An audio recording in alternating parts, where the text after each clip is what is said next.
The merciless wild. The heartless seas. When nature unleashes her cruelty, could you escape? Could you survive? These are the true stories of outdoorsmen, confronted by death, armed with raw courage and a will to live. They are the ones who beat the odds and return from their own fight to survive. A father and daughter, and a lifelong shared love of the hunt. But the determination to take an elk drives one to dive dangerously deep into the Oregon wilderness. It was excruciating pain. The enemy is savage, lethal cold. My body was shutting down. And father and daughter will discover the depth of their love during a desperate search. If I don't get found, I'm going to freeze to death.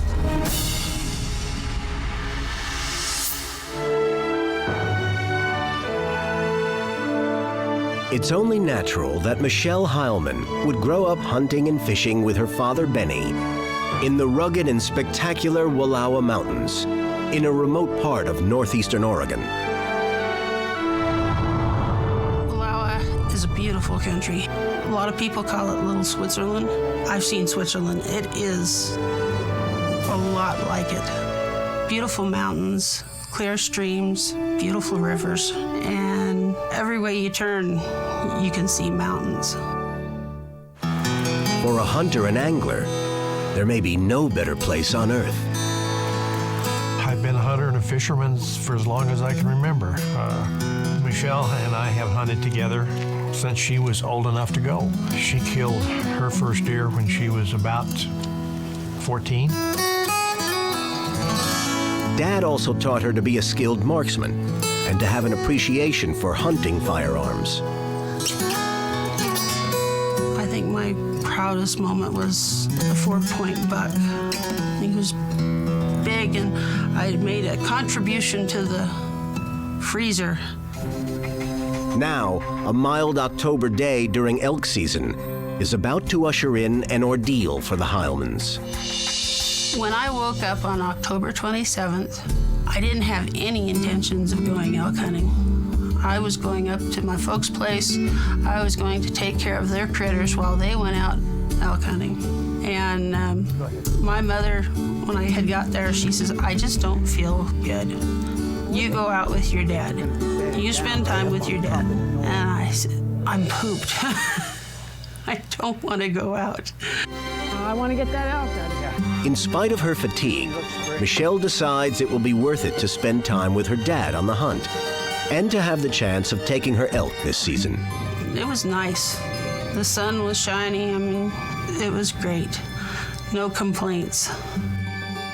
Benny's plan for the day is to go where they've seen fresh tracks. He'll set Michelle out and set up ahead of her as she walks the woods toward him. They'll see what she pushes out. Plenty for all day. We had been in the same general area the day before, so I had told her that I did not want to walk that morning. My knees were hurting me really bad, and I says, I'll let you out, and I want you to walk. I didn't want her to cross the road, and I didn't want her to cross the fence. All right. Good luck. Thank you. See ya. It looks like a successful tactic when Michelle comes onto a trio of elk. When I started the walk, it wasn't 10 minutes, and I jumped the 3, the bull, the cow, and the calf, and they went straight up, straight down, and I followed. I got one shot off, and that was it. Needing to know if she's wounded the bull, Michelle stays on the trail, ignoring her father's warning about the road, and pushing down into a black canyon. My dad had said, don't cross the road. And I had thought, you know, he's done it 101 times. I'm going to do it. I may have my elk this year. I'm going to follow. I didn't think about telling anybody where I was going. Michelle's determination draws her deeper into treacherous territory.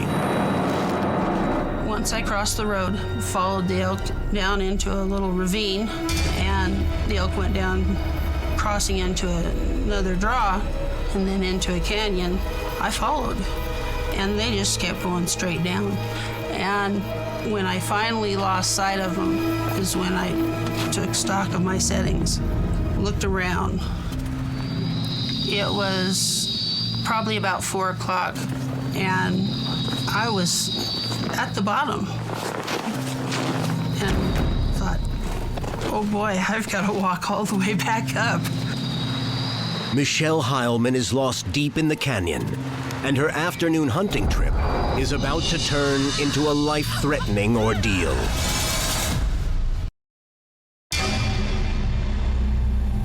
Hunter Michelle Heilman is lost deep in a hazardous canyon. Now her father Benny's concern is verging on a nightmare. I gave her an hour, about an hour and a half, and then I went down the fence line looking for her. I didn't find her or any sign of her. Took the pickup and drove the roads all around the area looking for her, but no sign of her, no tracks, no nothing. I got very concerned, and I called the sheriff's office and requested search and rescue. The rescue team arrives and begins an all-out search. I don't know, I can't find I showed them the tracks. They marked that area, and they then spread out and did what they called a grid search. To no avail, no tracks, no anything. Michelle calls up the survival techniques her father taught and builds a shelter for the night. When I made my decision to stay right there that night, I was thinking that it was the safest spot and the safest thing to do right there. By the end of October, the weather can take violent turns without warning. But as Michelle prepares to face the dark, there is hope in the sound of a string of gunshots. I bedded down there, and I had heard 9 shots. And I thought, well, I'll fire 3 shots, and they'll know that I'm down here.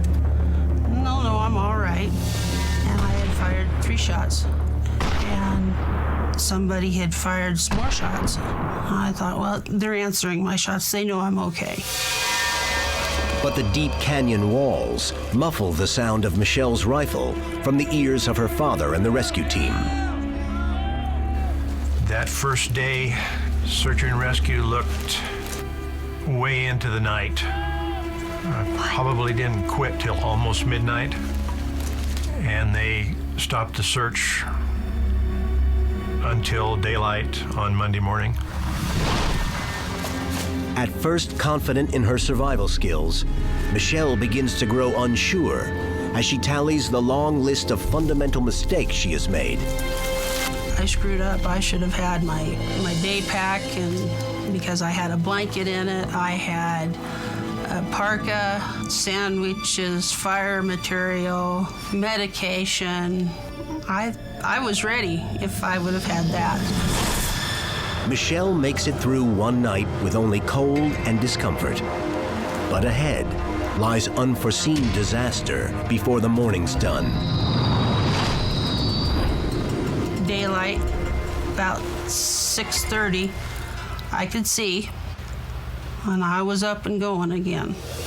And I was making my way across the rocks, and I was walking on top of that, doing really well for my first 10 minutes, but I took a step, my leg disappeared into a hole. Excruciating pain. Everything in my mind was white. It was just pain. Michelle's hope of finding her way out has now been dealt a potentially fatal blow. The thought that came to mind was, I'm hurt. I don't know if I can get out of this. I don't know if I'm going to be able to get out of this canyon without help.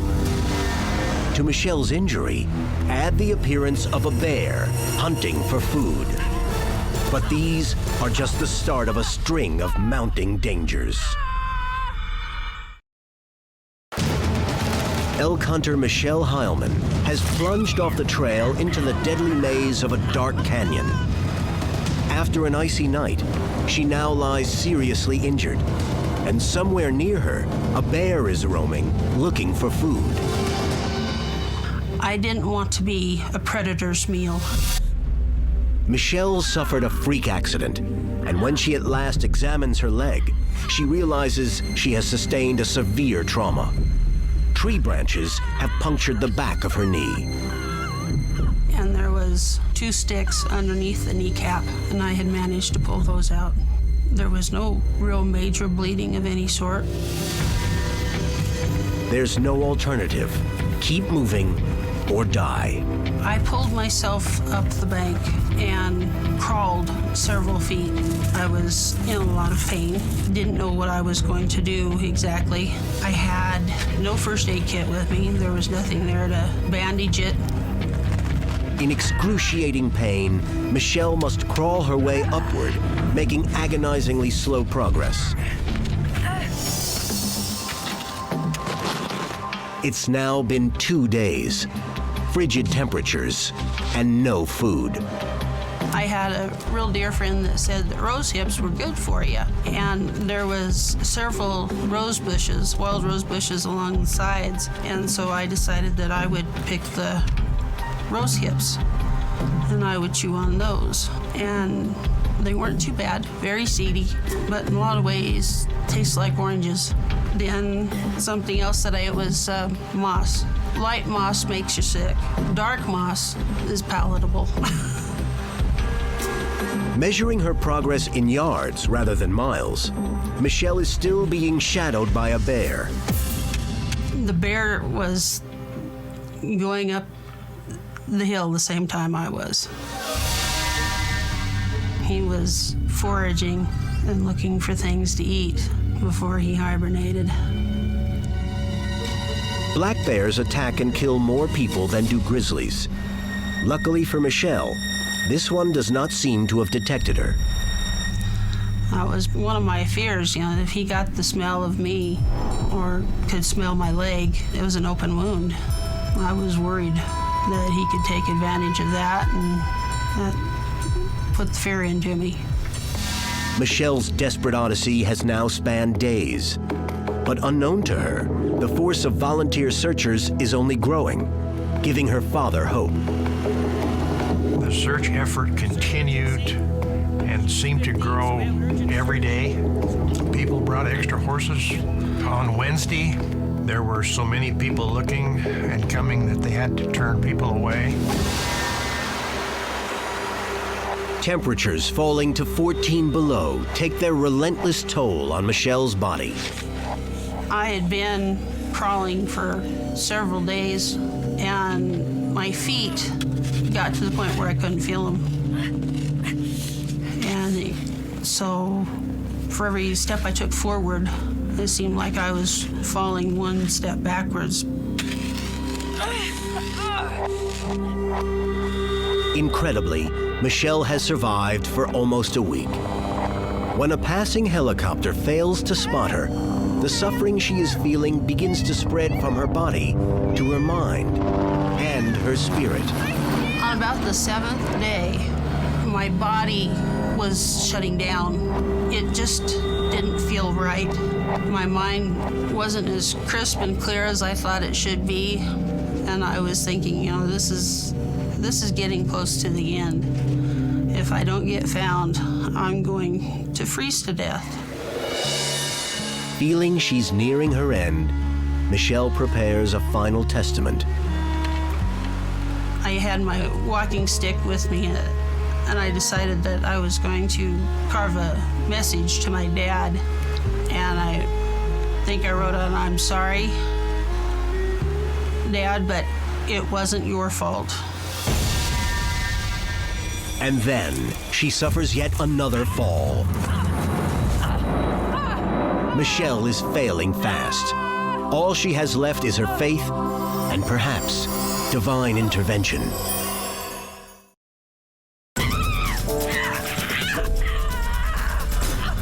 Michelle Heilman's October elk hunt in Oregon has turned into a saga of incredible hardship. Lost, freezing, starving, and badly injured. How has she survived this long? It may be that help came from an angelic origin. On my third night, I was in a lot of pain, and I knew that I wasn't going to be able to get through it alone. And I had asked God for help. I said, it's cold, I need warmth. There's just no way that I can get through this alone. I went to sleep, and I slept fairly sound, and I was warm. And I woke up, and there was this personage beside me. And I looked at him, and I thought, wow, I'm warm. God's taking care of it. Michelle's father, Benny, feels time is slipping away for his daughter, and he begins to think the unthinkable. The possibility of her still being alive was slim. I knew it was coming, but it was heartbreaking because I felt that she was still alive. She's never been a person to give up on anything. The sheriff's office and the search and rescue people felt that it was time to go from search and rescue to recovery. 8 days and 7 nights into the ordeal, the authorities are about to scale back the search to a skeleton crew. Benny takes to the radio and asks for volunteers to help him find his daughter. 350 neighbors and complete strangers respond. Somewhere in the dark canyon that the elk drew her down into, Michelle is losing her fight to live. Then, a Heilman family friend, Will Lair, follows a hunch, or maybe it's a direction from something beyond. He and Marilyn Seaford search in McAllister Creek Canyon. Deep in the canyon, he hears moaning. At first, he thinks it's a bear. The next thing I knew, I was shouting Michelle's name. It just came out of me. And about as fast as I was surprised that took place, Michelle answers me, over here. I couldn't believe my ears. I just started going through that creek bottom, through the thick brush, hollering back, where you at? I'm coming for you. And finally, I could see her. I got a visual, and finally, I made my way to her. And she was just as calm and peaceful as can be. I had crawled down to the creek to get breakfast, as I called it, my water and my rose hips along the way. And I heard somebody say, Michelle! And it was so strange not hearing anybody. I said, yeah, what do you want? And it was dead silent. Is that you, Michelle? Michelle, is that you? Yes. Where are you? I'm having breakfast. Sunday morning, we put everybody in that canyon. About 9:30 in the morning, he found her.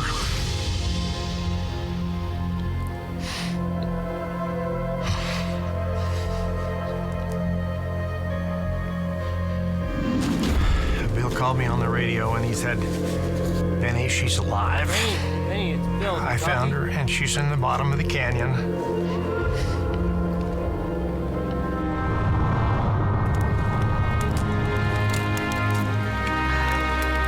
Benny fights his way down into the canyon to find his daughter, miraculously alive. When my father came in to the draw, The first thing I said to him is, "What took you so long? I'm right beside the fence, and I'm sorry I crossed the road." And he said, "Do I have to get an elk out of here?" Drag an elk out of here? And I said, "No, you don't have to get an elk." And he was asking me, he says, "Do you think you can get up and walk? Or can you get up and walk?" And I said, "Nope, can't do that. Feet are froze solid." Airlifted to safety, Michelle's ordeal is far from over. At the hospital, the pain of thawing her frostbitten flesh is excruciating. And the final verdict is heart-wrenching. Both her lower legs must be amputated. They saved both of my knees and 4 inches below the knees on both legs. I'm very blessed. I can walk. Loss of her limbs has really not changed Michelle in spirit or any way that she was. She still wants to hunt. She still wants to fish. I think I have adjusted very well. I'm trying to do everything that I did before. Still go fishing, still go hunting. Michelle Heilman's agonizing ordeal has led to insight for her and for her father. I think after this incident happened with Michelle, it has made me realize just how precious each day is. Tomorrow is not for certain. You don't take life for granted. Enjoy today. Enjoy everything that is around you today. You don't know what's going to come tomorrow.